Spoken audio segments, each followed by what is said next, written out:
తాను ఎంతో అల్లారు ముద్దుగా పెంచుకున్న తన కూతురు శ్రీజ ప్రేమించిన వ్యక్తిని పెళ్లి చేసుకోవడం అప్పట్లో చిరంజీవిని ఎంతగానో బాధించింది.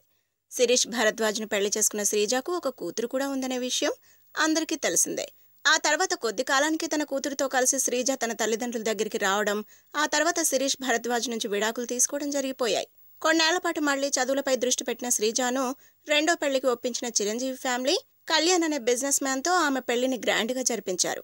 ఇంతవరకు బాగానే ఉన్న శ్రీజ రెండో పెళ్లి చేసుకున్న తర్వాత ఆమె కూతురు పరిస్థితి దయనీయంగా తయారైందని ప్రచారం జరుగుతోంది. అప్పటి వరకు తల్లితో కలిసి ఉన్న శ్రీజ కూతురును మెగా ఫ్యామిలీ కూడా బాగానే చూసుకుందట. అయితే శ్రీజ కళ్యాణ్ పెళ్లి తర్వాత శ్రీజ అమెరికా వెళ్లిపోవడంతో ఆమె కూతురి చిరంజీవి కుటుంబం దగ్గరే ఉండిపోయిందని సమాచారం.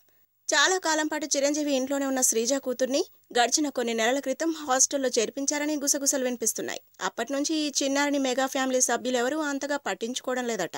మొదట్లో చిరంజీవి సతీమణి నెలకు 2 సార్లు తన మనవరాల్ని చూసేందుకు వెళ్లి వచ్చారని, ఆ తర్వాత ఆమె కూడా మనవరాలి దగ్గరికి వెళ్లడం మానేశారని తెలుస్తోంది. దీంతో చిన్నతనం నుంచి తండ్రి ప్రేమకు నోచుకోలేకపోయిన శ్రీజ కూతురు ఇప్పుడు తల్లి ప్రేమకు కూడా దూరమైందని కొందరు చర్చించుకుంటున్నారు. అయితే శ్రీజ మెగా ఫ్యామిలీకి దూరమైందనే వార్తల్లో నిజం లేదని మరికొందరు అంటున్నారట. ఆమెను మంచి రెసిడెన్షియల్ స్కూల్లో చేర్పించిన చిరంజీవి ఫ్యామిలీ ఆమెను అప్పుడప్పుడు కలుస్తూనే ఉందన్నది వారి వాదన. మొత్తానికి జగమంతా కుటుంబం నాది, ఏ కాకి జీవితం నాది అన్నట్టుగా తయారైంది మెగాస్టార్ మనవరాలి పరిస్థితి. If you like the video, please like us and subscribe Tollywood Nagar.